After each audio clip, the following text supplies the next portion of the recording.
Queridos amigos de OVNI Radio, bienvenidos a un nuevo programa de Crónicas de lo Invisible. Ustedes saben que nuestros programas, yo los he concebido básicamente como una serie de conferencias online. Tienen la forma de un programa de radio, lo son, pero también para mí son la oportunidad de explicar algunas de las ideas y de las hipótesis que he desarrollado a través de algunos años. En parte hemos seguido textos que escribí yo, otras veces seguimos otros libros de otros autores que tratan temas que nos interesan. Pero realmente este es un ciclo de conferencias, básicamente. Nuestro tema de hoy van a ser las edades de la humanidad.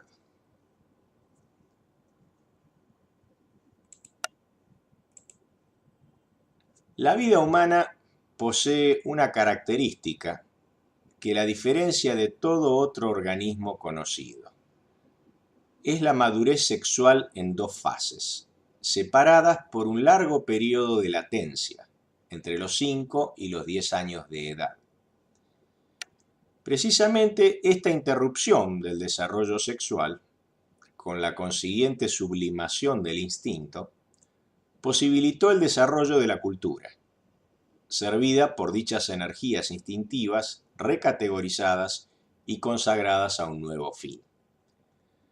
Los años de latencia de la sexualidad son precisamente aquellos en los que el ser humano aprende con más rapidez y eleva su entendimiento por sobre las demás especies animales. Puesto que la cultura es un producto de la actividad psíquica humana, cabe preguntarse si no está regida por los mismos ritmos naturales que el hombre. En tal caso, el periodo de latencia de la sexualidad, característico de la especie humana, ha de encontrar su correlato en la vida de las culturas. Con esta idea, he examinado el desarrollo de la cultura occidental, nacida en la Grecia clásica. Pronto discerní un desarrollo en dos fases, interrumpido por un prolongado periodo de latencia representado por la Edad Media. A partir del Renacimiento, el pensamiento y el arte griegos recobran su impulso, como si no hubiesen transcurrido 2000 años desde su primer auge. Sus temas de carácter humanista son retomados por los artistas europeos del siglo XVI, quienes desarrollan y perfeccionan sus técnicas. Miguel Ángel es un epígono de Praxiteles y Fidias. Bramante lo es de Ictino y Calícrates, los constructores del Partenón. Luca Pacioli es una lejana onda provocada por Vitruvio, el gran arquitecto romano. A su vez, la ciencia griega, que inauguró la visión positiva del mundo, apartándose del pensamiento simbólico de alta antigüedad, tras un letargo milenario, proyectó su mirada a nuevos horizontes, y la física de Arquímedes desembocó en la aerostación, la cartografía de Ptolomeo en las proyecciones bipolares, las observaciones de Eratóstenes e Hiparco en la geodesia y la astronomía. Si nosotros miramos, por ejemplo, un mapa de Ptolomeo, ustedes saben que Ptolomeo fue el que inventó la proyección polar. Esos meridianos que forman como círculos están intentando representar en un plano a la esfera terrestre. Y uno ve los mapas a partir del Renacimiento y es como si Ptolomeo, que vivió en el siglo II, hubiese revivido y se hubiese puesto a hacer mapas otra vez, después de 1300 años. Concebimos, pues, a la Grecia clásica como la infancia de nuestra cultura occidental, representando el Renacimiento, la pubertad o adolescencia. Entre ambas se sitúa la Edad Media, equivalente al periodo de latencia de la sexualidad en el hombre, durante el cual los procesos de maduración generativa se interrumpen en provecho de conceptos abstractos de valor cultural. Precisamente encontramos en la Edad Media, tanto en las comunidades cristianas como islámicas, aquella tendencia a los ideales abstractos propia del periodo de latencia en el hombre, y que está orientada a fijar y definir los valores morales en el individuo. La sobrevaloración medieval de los conceptos morales en detrimento de la carne, o sea, de los elementos materiales, es precisamente el opuesto dialéctico del humanismo y el positivismo griegos, que se enfoca en el hombre y su mundo circundante. El espíritu medieval representa, pues, una negación del espíritu clásico, que debió permanecer en latencia durante aquella edad oscura. Tenemos, pues, un paralelo bien establecido entre la vida humana y el desarrollo de la cultura occidental. Sin embargo, se objetará que la desvalorización del mundo físico no es un invento medieval, pues ya se observa en los profetas del Antiguo Testamento. Añadiré aún que el rechazo de la sensualidad es muy claro en la prédica del Buda, y sin ser tan absoluto, lo detectamos en Confucio. Diríamos que no se puede ser moralista sin negar valor a los instintos. Estos creadores de las grandes religiones actuaron de un modo visceral, rebelándose contra las tentaciones materiales, precisamente por la misma época en que la civilización griega comenzaba a echar una nueva mirada sobre el mundo físico. En efecto, sabemos que la mayor parte de los textos del Antiguo Testamento fueron compuestos hacia el siglo VI antes de nuestra era, época en la que asimismo vivieron Siddhartha Gautama, Buda y Confucio. En la Hélade fue el tiempo en que nacían el arte humanista y la ciencia positiva. Homero el primero hacia el siglo VII antes de nuestra era, luego en el siglo VI está Tales de Mileto, y ya en el siglo V antes de nuestra era están Sófocles, Heródoto, Platón. De modo que la cultura griega, humanista y científica, nació más o menos al mismo tiempo que su negación dialéctica despuntaba con fuerza en otras regiones del mundo. El judaísmo, el budismo, el confucianismo, religiones que devalúan los instintos y el mundo físico.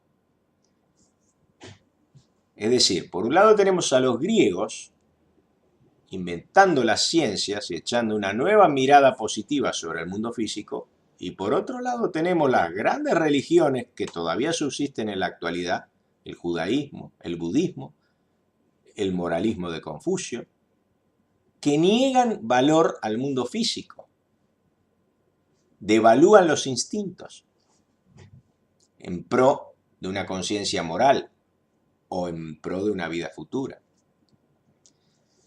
Pero la coincidencia de fechas es anecdótica y no conviene otorgarle un valor excesivo. De hecho, algunas de las mencionadas ideologías reconocen precursores individuales incomprendidos en su tiempo. Por ejemplo, Zoroastro, que también es del siglo VI antes de nuestra era, es en realidad también un antecesor de la moralidad cristiana. Ahora bien, estos gemelos antitéticos, yo los llamo así, por un lado el budismo, el judaísmo, el confucianismo, el zoroastrismo, por otro lado el helenismo. Son gemelos antitéticos, son exactamente contrarios unos del otro, pero nacen al mismo tiempo. Pero todos ellos, tanto el helenismo como estas religiones que niegan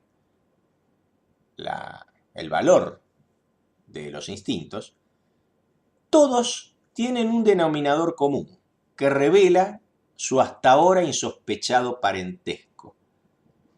Y es que unos y otros coinciden en la desacralización de la naturaleza.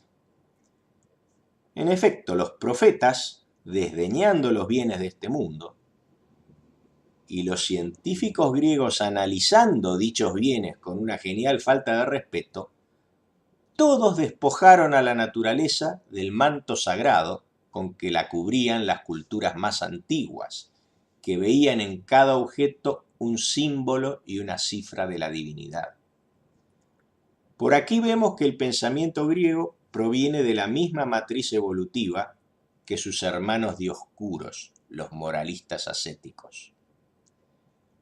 Se comprenderá que atribuye entonces al cristianismo, avatar de estas religiones abstractas, no una interferencia casual con la cultura greco-romana, sino un programado eclipse de ella a favor de los tiempos históricos que corrían. En efecto, la ciencia griega, irradiando como un faro en Alejandría, no podía ser asimilada por el mundo antiguo, apenas preparado para tal corpus de conocimientos y métodos nuevos. Hubo de llamarse a latencia, cediendo el campo a las corrientes moralizantes por más de un milenio. Este es el tiempo que llevó a los pueblos bárbaros internalizar los valores morales del cristianismo. Una vez preparados moralmente, los descendientes de aquellos bárbaros pudieron asimilar la ciencia y el arte griegos y producir nuevos frutos de aquel árbol, lo que se conoció como el Renacimiento europeo. Es probable que este cuadro armonioso de nuestra evolución cultural presente algunos enigmas, como ser qué condiciones morales e intelectuales posibilitaron el nacimiento de una nueva cultura en la Grecia clásica. Yo no creo de utilidad acometer semejante problema, comparable a preguntarse por qué una semilla de cardo germina y florece en un determinado sitio y otra, depositada cerca, no lo hace. Lo cierto es que esta cultura de origen helénico, pasado el eclipse medieval, hoy se ha extendido no solo por Occidente, sino por el mundo entero. Nos encontramos en plena adolescencia tecnológica, como bien ha dicho Carl Sagan.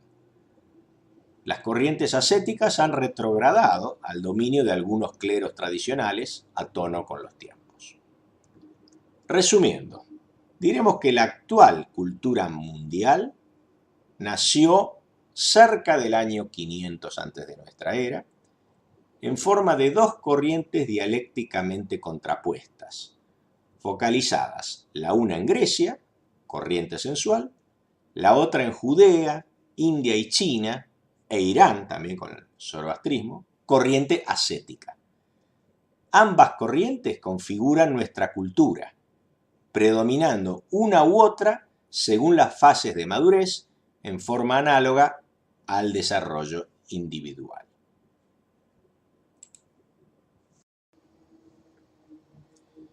Llegado a este punto, miro al pasado remoto, donde los vestigios arqueológicos y los mitos brindan una base para especular sobre un desarrollo análogo de otros ciclos culturales. Pues hubo, en efecto, una cultura anterior a la nuestra de alcance mundial. Hicimos mención antes al pensamiento simbólico de la alta antigüedad. Cuando yo digo alta antigüedad me refiero antes de la Grecia clásica. Este pensamiento simbólico fue compartido por numerosas culturas en ambos hemisferios. Mesopotamia con los sumerios, el antiguo Egipto, las antiguas culturas de la India, todas las antiguas culturas de la América antigua, entre otras. Rasgo común a todas ellas ha sido la interpretación del mundo como un juego de símbolos. Más aún, la acuñación sistemática y oficial de dichos símbolos en monumentos y templos. La llave de la cosmovisión antigua es la analogía, explicada en la conocida fórmula hermética. Por virtud de la analogía, la divinidad se hace presente íntegra en cada mónada del universo, sea ésta un átomo o una estrella. La ingeniería sagrada es una y la misma en todas estas culturas, con una misma técnica para el trabajo de la piedra, imposible de imitar hoy, y una relación fija entre las unidades métricas de cada pueblo, lo cual demuestra la existencia de un primitivo patrón universal de pesos y medidas. Estos factores y otros que sería largo enumerar aquí, algunos los he presentado en otros ensayos y en otros de estos programas, en otras de nuestras charlas, todos estos factores hablan de una herencia común a todas estas culturas, y no únicamente de rasgos adquiridos por el comercio de unas con otras. Las afinidades son esenciales, las diferencias son aleatorias. Ello es señal de parentesco, de una afinidad profunda. Pero, ¿dónde estuvo esa cultura madre, cuna de las matemáticas, ciencia de la armonía numérica que rige música y geometría, cuna de la astrología, la acupuntura, la cuna del megalitismo, todas aquellas ciencias básicas del mundo antiguo? ¿Dónde estuvo esa cultura? Los mitos guiarán nuestros sueños a la onírica Atlantis o Aztlán, según la leyenda, sea griega o azteca.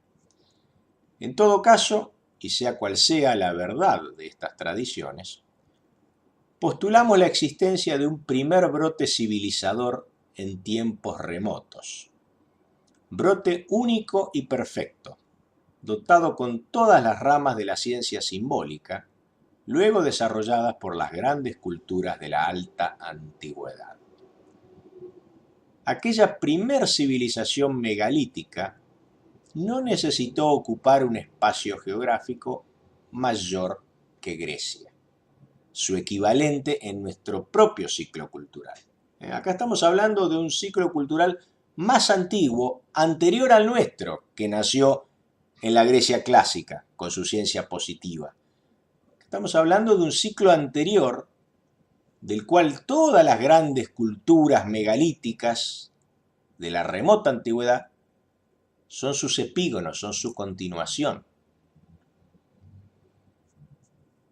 Esta antiquísima cultura, con sus refinadas técnicas y concepciones, oscuras aún hoy para nosotros, debió requerir milenios para ser asimilada por pueblos cazadores-recolectores, recién emergidos de las tinieblas del Paleolítico. Si nuestra hipótesis es correcta, un prolongado periodo de latencia ha de haber mediado entre la civilización madre y sus epígonos, período que denominé Edad Media Neolítica. Ateniéndonos a algunos indicios, podemos estimar la duración de esta Edad Media Neolítica en unos 5.000 años, desde el inicio de las sociedades agrícolas, ya impregnadas de religión astral, hasta el auge de las grandes civilizaciones antiguas, que elevaron la ciencia simbólica de la tierra y los cielos a complejidades extremas. Tracemos un paralelo. En Europa, pese al oscurantismo, los conceptos básicos de la cultura griega no se perdieron, gracias al atesoramiento y copia de las obras clásicas en los monasterios medievales, además de la supervivencia física de muchas obras arquitectónicas y escultóricas en la propia Grecia. Otro tanto debemos suponer para la Edad Media Neolítica. Parece demostrada la gran antigüedad de las sociedades iniciáticas, cuyos miembros se transmitían la ciencia simbólica de generación en generación. También existen motivos para sospechar que las técnicas del trabajo en la piedra eran enseñadas por cada maestro a su discípulo. Concebimos, pues, la era de los megalitos europeos, iniciada hacia el 4700 antes de nuestra era, como un periodo prerrenacentista, similar a la Edad Media Ilustrada de los siglos XII y XIII. Aquí y allá pueden haberse registrado otros focos de ciencia simbólica, pero los tiempos no estaban maduros para un renacimiento general de esta antiquísima cultura antes del 3000 antes de nuestra era. Es decir, 5.000 años atrás hubo un renacimiento general de esta gran cultura megalítica. A partir de entonces, la ciencia simbólica dominó todas las culturas antiguas y solo comenzó a dar señales de decadencia en el primer milenio anterior a la era cristiana, cuando el viejo mundo comenzó a perder la fe en los antiguos valores. Fíjense ustedes que esta cultura anterior al ciclo nuestro justamente empezó a perder fuerza cuando nació en la Grecia clásica un nuevo tipo de cultura. Cabe apuntar que la sucesión de los ciclos históricos no es lineal, pues mientras Egipto registró un auge de la ciencia simbólica hacia el 2500 a.C., México vivió su auge 3000 años después, con la civilización maya. Entretanto, un nuevo ciclo cultural había nacido en Grecia y se llamó a latencia tras haber vivido la primera fase de su desarrollo. Resulta adecuada nuestra comparación de cada ciclo cultural con una vida humana. Y del mismo modo que 3 o más generaciones de individuos son contemporáneas, padre, abuelo, hijo, nieto, ¿sí?, así culturas pertenecientes a diferentes ciclos históricos comparten una misma época.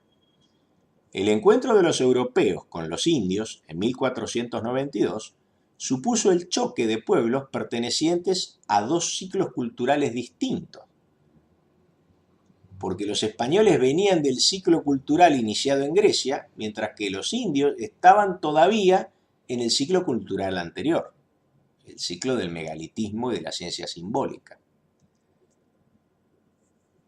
La rápida derrota de los imperios militares indios quizá responde a esta diferencia evolutiva, pues las armas tienen su propia historia natural. Inmediatamente se extinguió la técnica antigua del trabajo en piedra, que en los Andes estaba viva todavía, y que observamos por igual en Giza, en las pirámides de Egipto, en la isla de Pascua o en Machu Picchu. Desde entonces no hubo más pirámides y templos consagrados a los astros. Y con la destrucción de estos diapasones pétreos, el mismo culto al sol, la luna y las estrellas murió.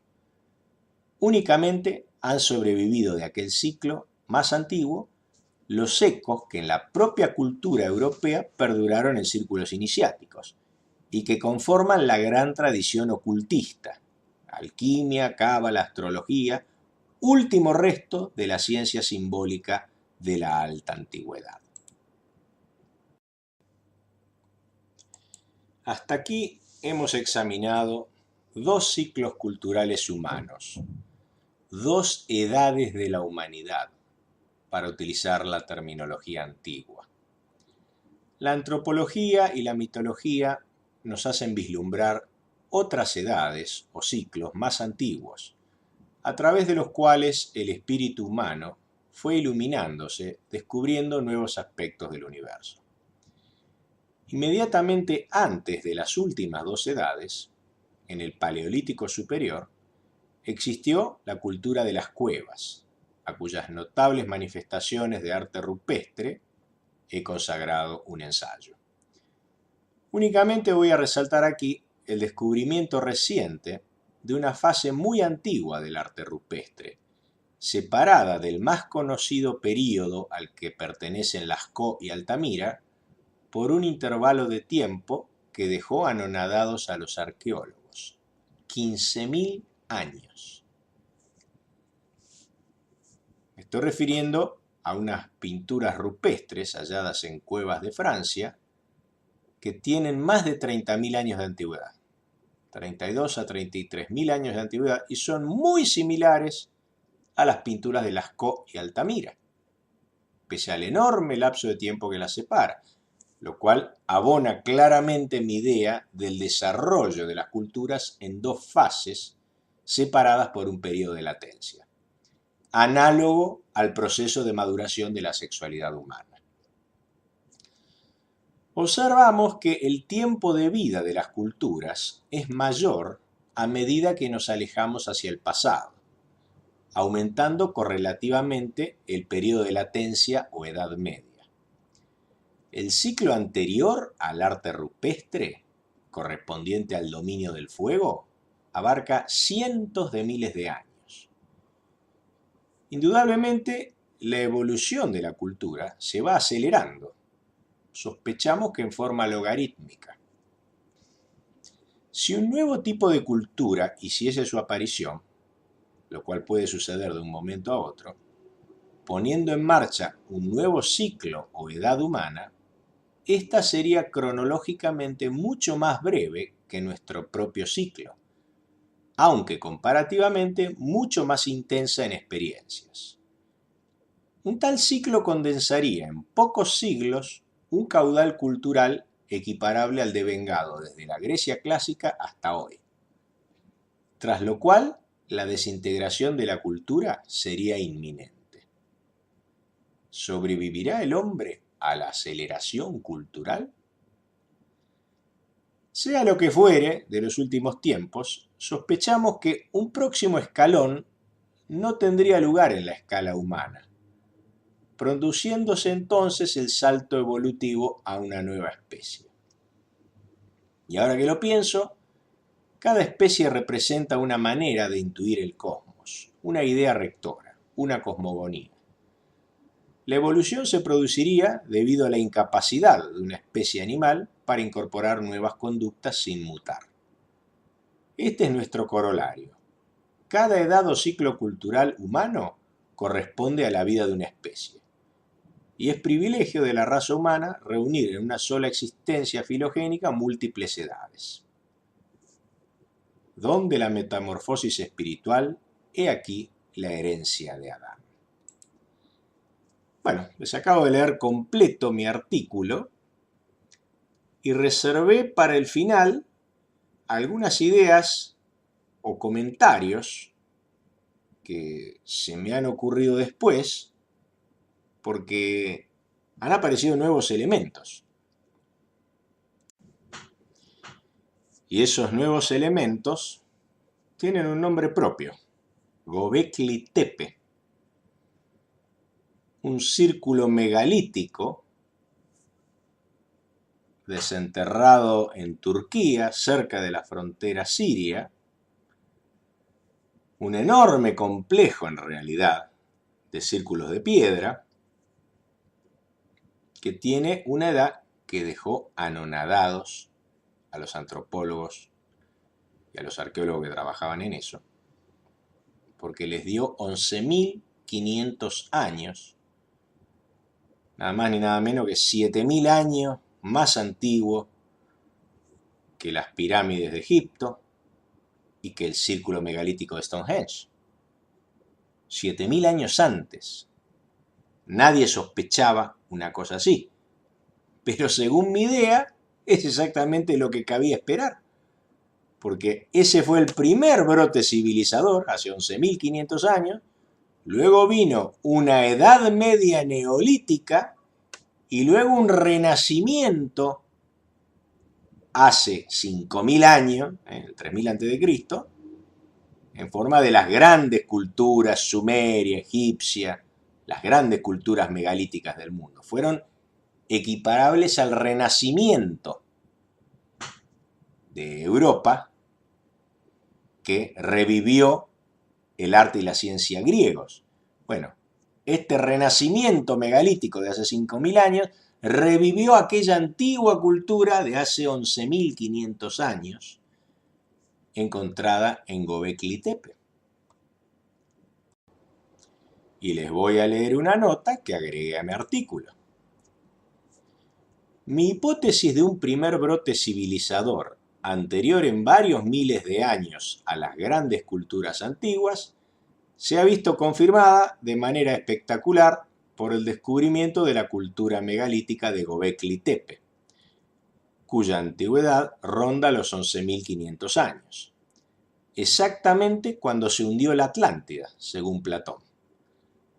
Se han desenterrado 3 círculos megalíticos comparables a Stonehenge, con tallas animales que sugieren un antiguo zodíaco. Bajo tierra permanecen aún 200 de estos círculos, lo cual habla de una arquitectura monumental de envergadura en plenos tiempos preagrícolas. En realidad, justo al inicio de la agricultura está esto. Hasta ayer ningún arqueólogo aceptaba siquiera la posibilidad de una cultura semejante hace 12.000 años. Pero la realidad ha desbordado todos los esquemas académicos. Y aún los más escépticos han debido callar ante los hechos desnudos y duros. Entre esta cultura y sus lejanos epígonos, Sumeria, Egipto, Stonehenge, etc., median unos 6.000 o 7.000 años. Este periodo corresponde a lo que he denominado Edad Media Neolítica, un tiempo de latencia durante el cual se conservaron los conocimientos emanados de la cultura madre sin desarrollos comparables a ella. A esta Edad Media Neolítica pertenece Cataluyuk, 2000 años posterior a Göbekli Tepe, y las antiguas culturas europeas descubiertas en las últimas décadas, Vinza y Hamangia, así como las manifestaciones megalíticas de la Bretaña francesa y Portugal, todas las cuales datan del quinto milenio antes de nuestra era. Lo que aún no sabemos es si Göbekli Tepe es el único foco de la cultura antediluviana, sus inicios son anteriores al final de la glaciación, o si por el contrario se trata de uno entre varios enclaves monumentales que existieron entonces. En otras palabras, no sabemos si hemos hallado el Partenón de esta antigua civilización, situado en su centro geográfico de irradiación, o algo comparable al templo de Agrigento en Sicilia, uno de sus florecimientos marginales. Göbekli Tepe puede ser la punta de un iceberg, la porción recién hecha visible de la civilización antediluviana. Y en la parte final de esta charla, referida a las edades de la humanidad, quiero reflexionar sobre el futuro, sobre lo que podemos vislumbrar de nuestro futuro. En el ensayo he mencionado la aceleración de la cultura, bien evidente, y no sabemos hacia dónde vamos, pero da la sensación de que algo parecido a una mutación se está por producir. Y no es una mutación anatómica, es otro tipo de mutación nunca vista hasta ahora. El ser humano convive con su propia tecnología. Ha empezado inventando objetos muy sencillos como el hacha de mano, raspadores, pedernales, con los cuales estaba todo el tiempo, pero ha pasado de eso a través de un largo proceso tecnológico, de la invención de la rueda, la domesticación del caballo, la edificación de grandes ciudades. Todo eso ha ido alejando al hombre de la naturaleza y el hombre se ha ido creando un entorno propio, creado por él mismo. Y la tecnología sigue evolucionando, especialmente en los últimos 2 siglos ha dado un salto, una aceleración tremenda de la revolución industrial para acá, que nos aleja cada vez más de la naturaleza, es cierto. Pero la tecnología que vamos creando, ya es como que se desarrolla sola. Y podemos concebir al desarrollo de la tecnología como un reino aparte. Tenemos al reino vegetal, al reino animal, y ahora podríamos hablar de un reino tecnológico, porque la multiplicidad de inventos, el desarrollo y la especialización de cada uno de los inventos humanos son comparables al desarrollo de las múltiples especies animales y vegetales. Yo recuerdo En alguna época decía, pero ¿por qué cada país utiliza un enchufe distinto y uno se va a Estados Unidos y tiene que usar un enchufe con dos patas diferentes a las tres patas chatas que hay en Europa y con otro tipo de voltaje y hay que usar un convertidor? Yo decía, pero ¿por qué no unifican todo? Es que no hay una sola cosa para unificar, son tantas que es imposible unificarlas. Cuando uno mira, qué sé yo, el desarrollo de las cámaras fotográficas. Hay tantos tipos de cámaras. Por ejemplo, mi cuñado trabaja reparando cámaras de fotos. Tiene galpones enteros llenos de diferentes tipos de repuestos que correspondían a cada modelo que fue surgiendo, modelos que incluso no se fabricaron más, y había repuestos específicos para ese modelo. Parece ser como que la diferenciación tecnológica es un proceso inevitable parecido a la diferenciación de las especies. Entonces hoy vivimos en un mundo donde ya la tecnología forma un reino aparte, pero este reino está en simbiosis con el ser humano. El ser humano ya no es un animal desnudo que anda caminando por ahí, sino que ya 50 años atrás era un animal con reloj, tenía en la muñeca algo, con lo cual él miraba la hora. Y ahora tiene un celular con el cual mira 10 millones de cosas distintas, se comunica con otros, saca fotos, qué sé yo cuántas funciones ya tiene un celular, ¿no? Ya forma parte de nosotros mismos eso. Es decir, ya estamos en simbiosis con la tecnología. Bueno, podemos imaginar el futuro como una simbiosis más profunda aún con la tecnología, que ya nos convertiría en una especie diferente, el Homo technologicus. Cuando nosotros vemos que algunas mascotas, por ejemplo, mis hijas habían comprado un hurón hace unos años y el hurón ya venía con un chip. Ya tenía un chip el hurón para poderlo localizar si se perdía.